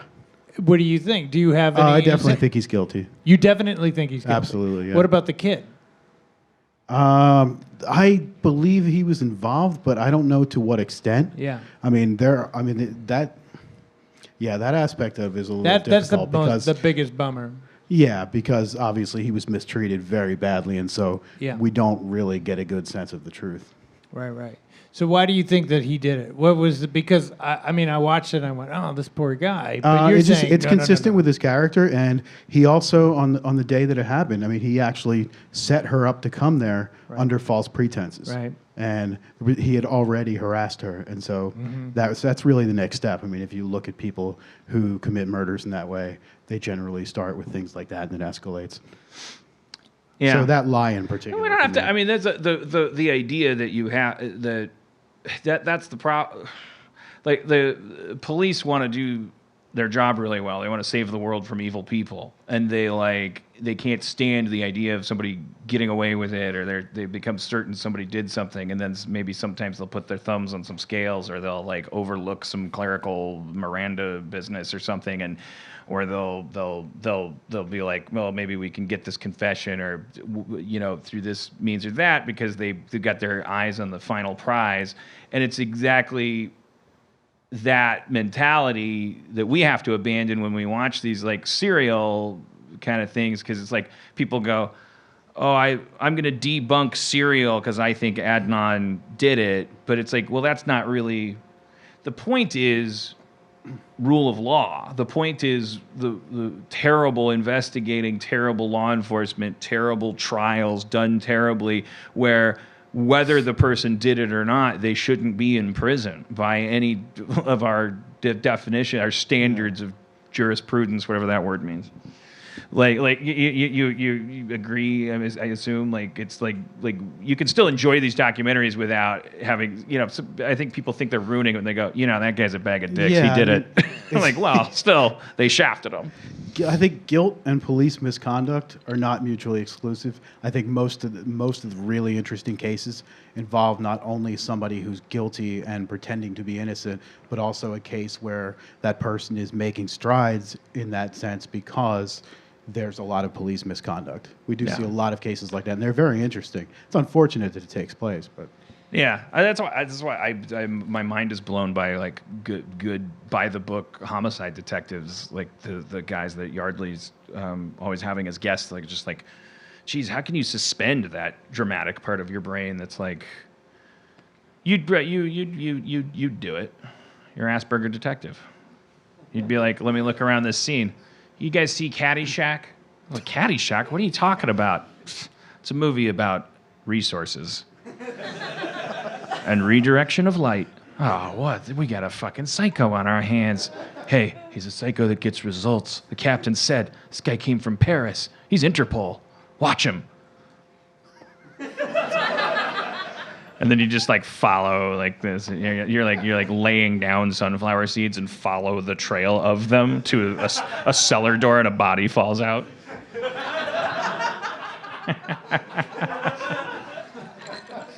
Holy shit! This guy's got serious Asperger's.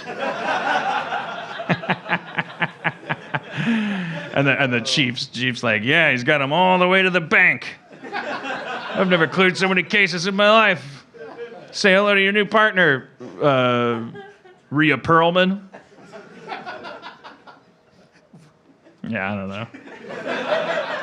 Seems like that'd be good casting. I You and Rhea ready Perlman. to. It's just in my iCloud, as my ex-wife called it, because I had dinner with a DeVito. Probably thinking about Rhea Perlman somewhere in the back of my head for casting. I don't know. Which DeVito? There were several DeVitos at the dinner, Dick. There's a lot of DeVitos. So fuck you. Shit. So, which DeVito? Two of them, including the big one. Frank DeVito. No, baby. Double D. Double D. Yeah, and you know fucking Batman walked in. Yeah, I know. You listen to the show. You like it. Fucking No, Michael you Keaton told- came you- in. yeah, you Remember told- when we met Michael Keaton like Yeah. 20 years ago? Yeah. It was like the first famous person we ever like saw. After Stiller. Yeah. Are you sure? Yeah, because we made Heat Vision a jacket. That's why Michael Keaton wanted to meet us. Yeah. And it was just like, we're like standing outside his Santa Monica office. Like, and it just, I thought I was going to pass out. I was that nervous. because it was like, what are we doing? Why are we meeting Michael Keaton? What does he want? It's like a Saturday. Yeah. And then we saw a car drive by and we're like, do we think that was Michael Keaton's car? Like, what is he, does he come up on a scooter? We're like on that Ocean Drive or whatever, where it's just like there's people are just rollerblading. Like there's no way to. It's almost like a dream. That we thought- happened. I can't. I don't. Was he I going can't to believe that paraglide happened to in? her. Is Michael Keaton already in there and he's just hiding? But I think he drove in and like parked. That's how fucking good that script was. Yeah. Batman said, "Hey, come over to my house on a Yeah. Sunday." Let me meet with these guys. I want to meet with these guys. You know, I read this script. I want these guys to come in. Let me talk to them. Let me pick their brain. Think that's a pretty good Michael Keaton? Norm Macdonald does a pretty good Michael Keaton impression. Better than that? Who are you doing? Let me meet these guys. Let me meet these guys. Now I lost it. I always lose. I do great first impressions. Michael Keaton. Anyways, wait. But then remember how he opened the door? He was just like, he opened it so fast. You remember, right? You remember the moment of meeting Michael Keaton? Vaguely remember. Oh, you know what? I anything. thought that you and I shared. It was like that's implanted in our memory. Like It isn't. I mean, but we're standing on this hot sidewalk. And we're like, how is Michael Keaton going to arrive? Freaking out. I was and then he freaking just like the out. door just flew open, and he just had this look. And he was like, hey. Yeah. He had been in there, and he was worried he was late, and it was just like the door couldn't open fast enough, and it was just like whoa, whoa, whoa. And then you think we blew that meeting? Well, If the goal was to develop with Michael Keaton, we blew it. we blew it. Yeah. Yeah, we walked out without. I think I mean, I was like, yeah, meeting Michael Keaton. I mean, like you probably did all the talking, and I just sat there going, but yeah, I hardly remember any of it because I was probably Well, the freaking conclusion of it was out. Yeah. that we were both kind of like, because he was basically saying to us. I mean, he said a lot about a lot of stuff, like the kinds of characters he likes to play. I mean, it's Yeah. like I look back on it and go like, geez, you should be so lucky. And it's not like we thought we weren't. It's not like we were looking down at it, but we just. I mean, it was like he was basically like kind of saying, write something for me. Yeah. And I'll use my like name and thing, you know, and like or he wasn't actually saying write something for me. That's the thing. He was one of those things where it's like because he was a movie star. Is like, oh, you know, I'll EP it. Yeah. And I'll do a part in it. Yeah, that he wanted doesn't- to do what Stiller was doing with Heat Vision and Jack. Sure. But then we were kind of just like, well, if you have any ideas, let us know. That was like our, because we were like from Wisconsin. We're kind of like, well, we don't just tell Michael Keaton what to say he created. Yeah. Like that doesn't make any sense. We're like, well, fucking think about something and call us. Jesus Christ, let's get out of here. Fucking Batman, call us down. I think we were like, we did act a little like, oh boy, what's up with him? He's kind of weird. But I think that was all about just being insecure. I mean, from my point of view, it was being insecure, like going, oh, jeez. Well, we were insecure, yeah. Me more than you. I was like, fuck. We were like, love Michael how do you Keaton. do a Michael Keaton meeting right? And then it was Fucking the blew easier it. path was to go like, well, he did it wrong. Let's Yeah, get out of exactly, here. Hey, yeah. you in the mood for pretzels? Buddy, get out of my brain. Best friends? Yeah. I think I was driving. Yeah, probably.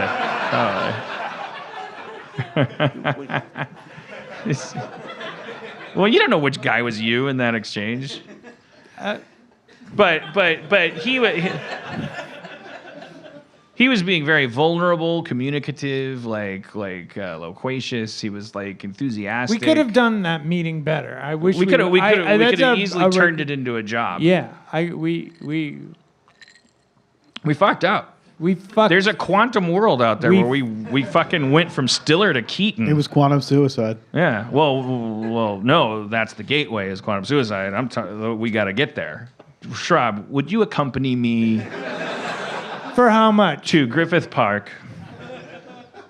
There's a certain wall. Would you go in the bushes with me in Griffith Park and have what? What? This is your thing. Yeah, I don't know. Yeah. It's all right. All right. Wow. Okay. Well, I hear that Godzilla movie didn't do as well as they thought it would. I don't know if there's another Godzilla movie now. No. Oh.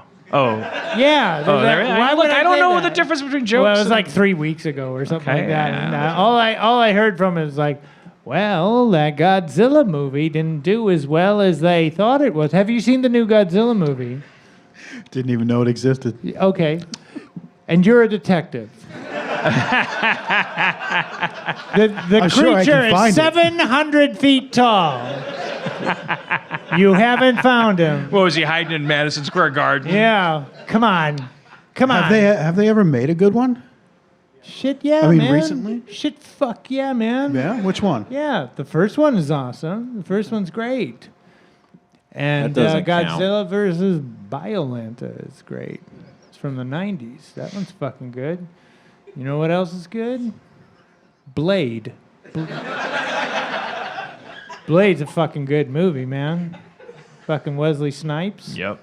Fucking Blade Yep. is great. Yep. Prove me wrong. Can't. Won't. You can't. Won't. Can't. Hey, can we do it? Can I be Blade and you be Whistler? Sure. Can I? And I'm gonna come home from a rave where I killed all the vampires. Just gonna check in with you.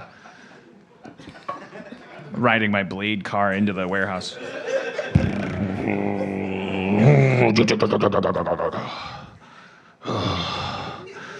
Those nunchucks you gave me are out of garlic. I'm just mixing up some more garlic for you right now. There's more bloodsuckers out there than ever before. It's better be open season on suckheads because we're in the suckhead killing business. I'm thinking of getting out.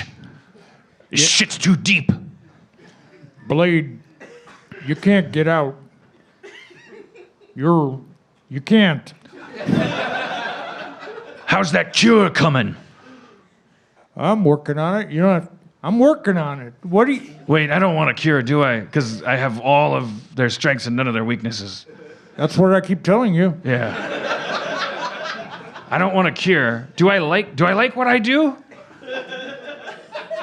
Are we both on the same page? I hope so. Okay, that's refreshing. I'm here because of you. You know how Alfred's always fucking bitching at Batman. It's like, Jesus no, fucking no, Christ. Go to a couples I- therapist. Like, no, okay, no, same no, page okay. club. All Yeah. right. All right. All right. Well, let's Are you- see what you got. All right. You ready? Sorry about my comment about. That's okay. It's I all thought right. I was saying what you wanted to hear. All right. Okay. So check this out. Sit down at the dinner table. Okay. Okay. I think you're gonna like this. It's a new recipe Oh. And I know it's not as spicy. Oh. Because you don't like it when it's spicy. No. No, sir. Yep. Okay. I Yeah. thought maybe weapons. Yeah, take it. Okay. Take a taste of that. See what you think. You like that? That aftertaste. Oh, goddamn. Cilantro. Shit. Yeah. Goddamn. Yeah. The shit you get up to. Yeah. Make Jack Rabbit slap the bear, man. Yeah. Oh, so colloquial. Yeah. Hey, remember when you found me? Yeah. You were just a little Blade. Who came up with Blade? Was that you or me? I don't remember. Kara, you told me everything needs a name. That's how you put it. Yeah, that's how you refer to things. By their name. I didn't exactly get a lot of schooling. I relied on you for not only education, but also just a basic framework of thought. Like literally nobody told me how to speak. Nope. Or read or learn. Nope. You always told me everything needs a name. Yep. That's very true. I taught you well then. Because name one thing that doesn't have one. You can't do it. You can't do it. You can't name a single thing without one. And that's the first lesson. That's why we named you Blade. All right. Listen now, to me talking. All right. Instead of eating this soup. Here, try some of this bread I made. It's full of wheat germ. God damn. I'm too good for you. I'm afraid to agree.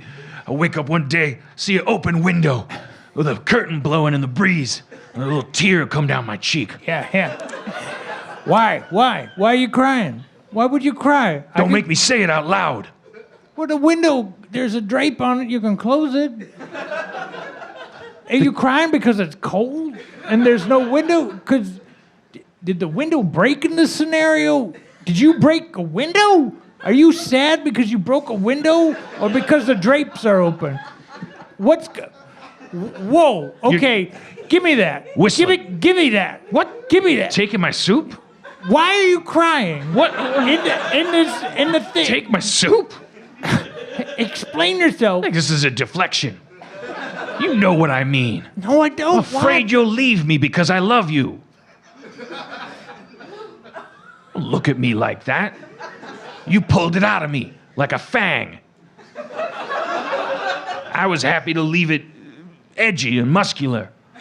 Platonic. No homo, as the hip-hop community says. I don't approve of it. Find that problematic. You want to see the new Trident? Yes. Look at that. This Trident has 4 dents. There's a hidden one. Whoa. It's a quadrant. Quadrant. Now, press the other button. You can brush your teeth.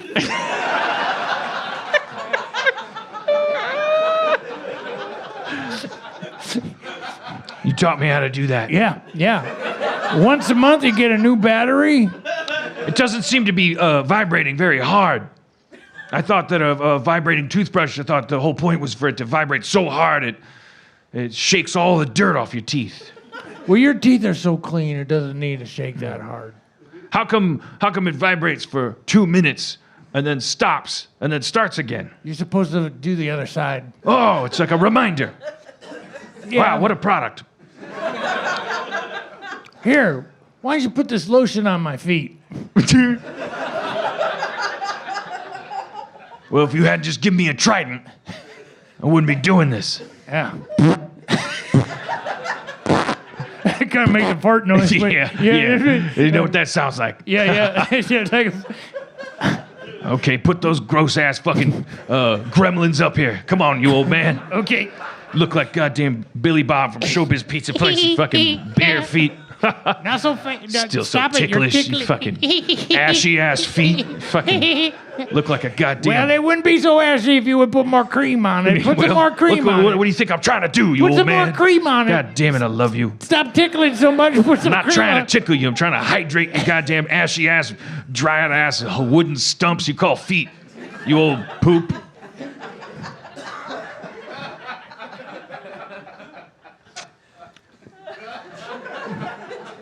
You wanna watch it again? Watch. Yes. I'll get the DVD player. Okay, great. I'm going to walk across the linoleum. What? Oh no! What? Whistler! Ah! Whistler! Hold on. Ah! What happened? Ah! What? Oh, my feet are so hydrated, I slipped on a linoleum. God damn it! Why are you even walking over here? Oh, Give me the med kit. Yeah. Shit! There's one in the Trident. I'll fly there. Oh. Did some flips. Where the band-aids in the stem? You unscrew it, and then you put the Band-Aids on. Damn, well, that's Oh, shit. shit everywhere. Oh, shit, I'm going, Blade. What? I'm going. No, this ain't how you go. I'm going. No, I I'm can't do this going. without you. No, I'm slipping down the hallway because of the thing. Oh. Like, help me. I'm going. Oh shit! What? Shit! There's nothing I can do. It's gone. That's how I lost him. Anyways, that's how I lost him. That's very, very interesting, Mr. Blade. And you're saying I don't even have to fight vampires. Only if you want to. Just feels wrong not to. They killed my mom. Well, I mean, if fighting vampires makes you feel good, then that's what you should do. As long as you're not hurting any non-vampire people. It's hard. I'm a day walker. I can be out during the day, but they can't. So if I sleep during the day like they do, I'm just voluntarily being like one of them. But if I sleep at night, that's when they do their thing. It's like burning the candle at both ends. Yeah. Well, Ice skating uphill. Yep. That's our time. Oh. All right. Do you want to give me a check? You use Venmo? Yeah, we can do that. I don't know how. Whistler used to do everything. Now I'll just walk around in increasingly dilapidated Kevlar vests. Little plastic buckles on them. Half of them don't work anymore. Got one katana. Half a greasy ass fucking biker bottle full of the active ingredient of garlic. Can't even remember the names. Got a UV light. It doesn't even look cool. Only thing you could do with it is melt fat vampires. If they in a basement. It's not what I want to do. I want to kick a bitch. Yeah, I've wasted enough of your time. I'll try to get you the money in some way. Yeah, well, okay. Can I keep sleeping in your basement? Yeah. Here's the stairs. Thank you. Here they are, right here. I'll try not to disturb you with your rest of your patients. Well, I've been waiting for so long. Well, thinking nothing. DVD player, nothing could go wrong. But now I know. SpaghettiOs. She has a built-in ability. Cylinder of fucking gross-ass old SpaghettiOs plopping on a plate. Dirty microwave. To take everything she sees. Beep, beep. God damn it. What power? 10? What? The fuck does that even mean? And now I see I'm falling for her. She seems to have an invisible touch. He reaches in, grabs right hold of your heart.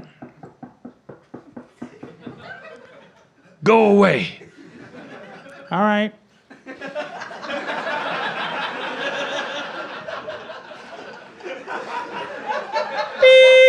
God fucking damn it. What the fuck? Shitty spaghetti.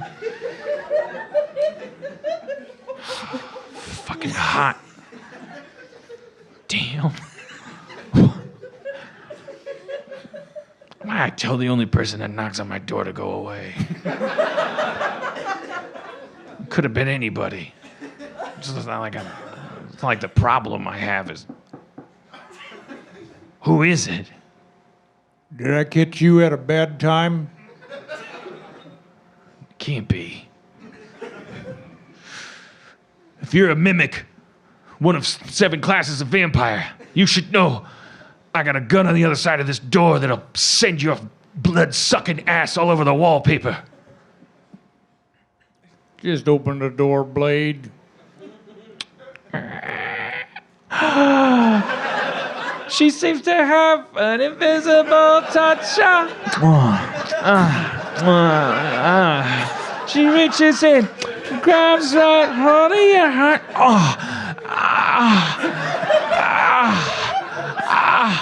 Do you still have the Trident? Oh, shit, yeah. Oh, fuck. Oh, god damn it. There's a 4th Trident. Oh, shit, one of them's rubbing my taint.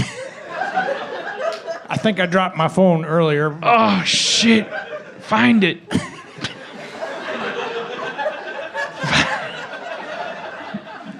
Oh, this is a good movie. It's a good movie. It is a great, great movie.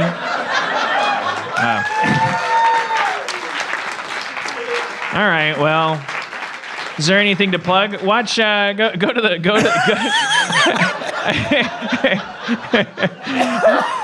That's some lazy improv. That is some lazy ass improv.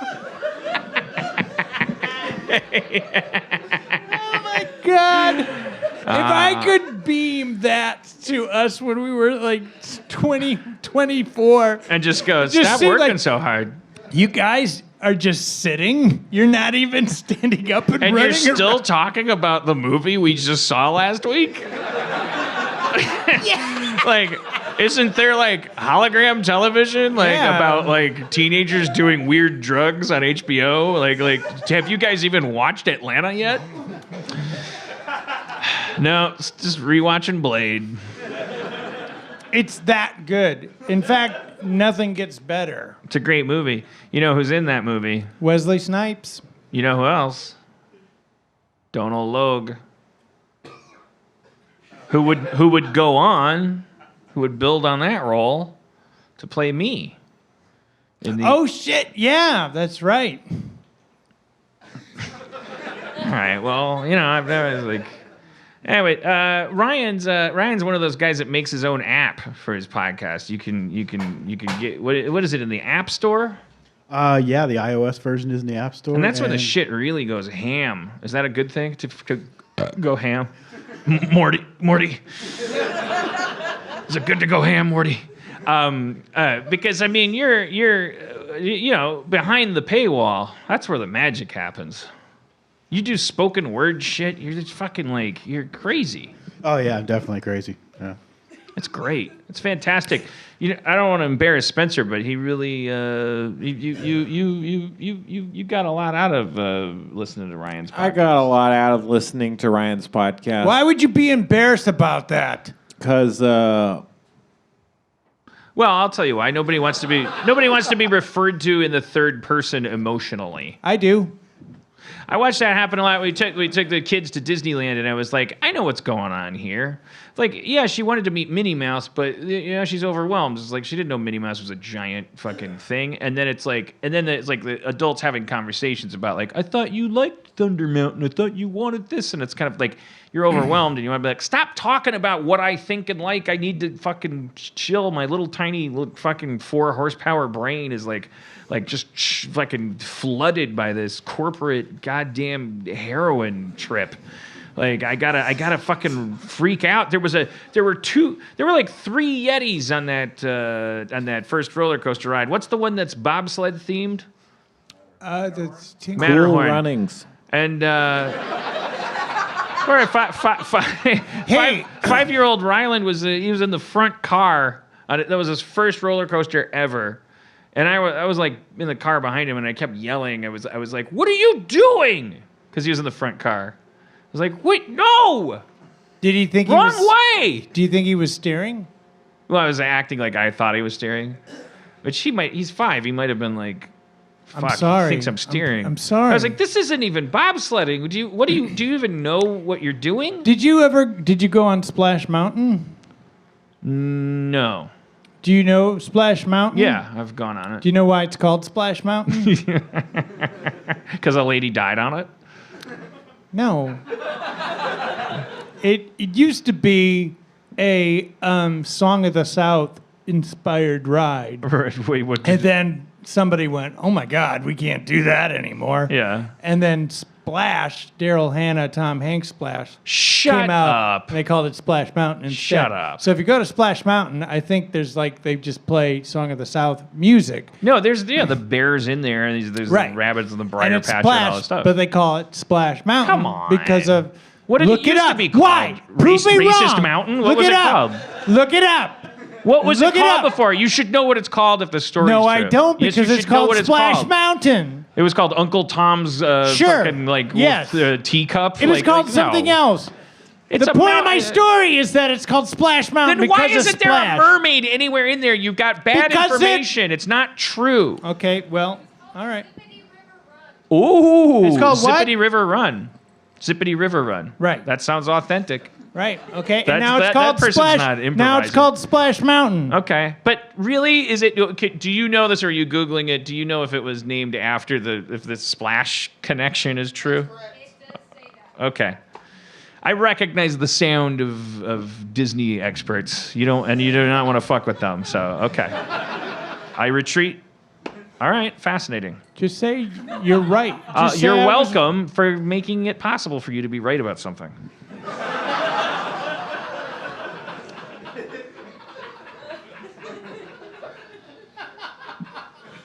Check out Cold Case Murder Mysteries.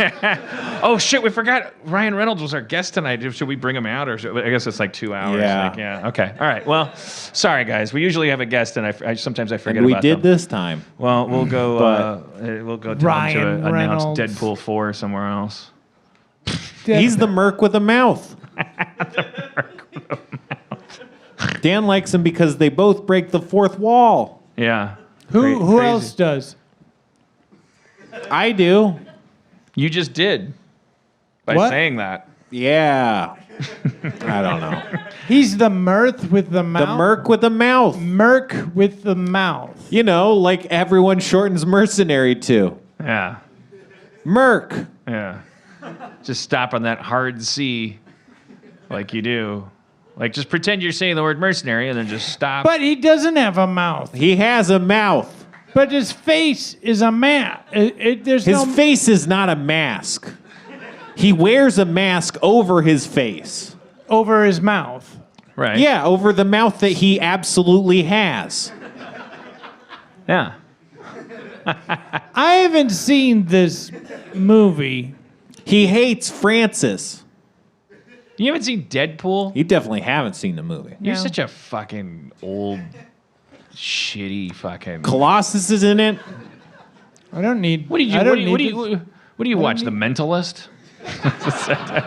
that's Donald Glover's joke. That was- Have fun being eating fiber and watching The Mentalist. Rob watches old ColecoVision commercials. All right. Okay. All right. diss. That's not a Look, diss. Jeff's not here. He's the one that usually knows how to end the show. Cliffhanger! I guess he doesn't really know how to end the show. Yeah. Okay, good night, everybody. Ryan Kraus, Cold Case Murder Mystery Files. I got it right? Cold Case Murder Mysteries. Cold Case Murder Mysteries. There's no files. Not Colgate like the toothpaste. Cold case, right? Not Colgate. No. Thank you. All right. We're Spencer clearing that Crittenden up. on bees. Rob Schrab. Thank you so much. We'll see you next time. Thanks for coming out. Drive safe. Take a buddy to your car. It's a terrible neighborhood.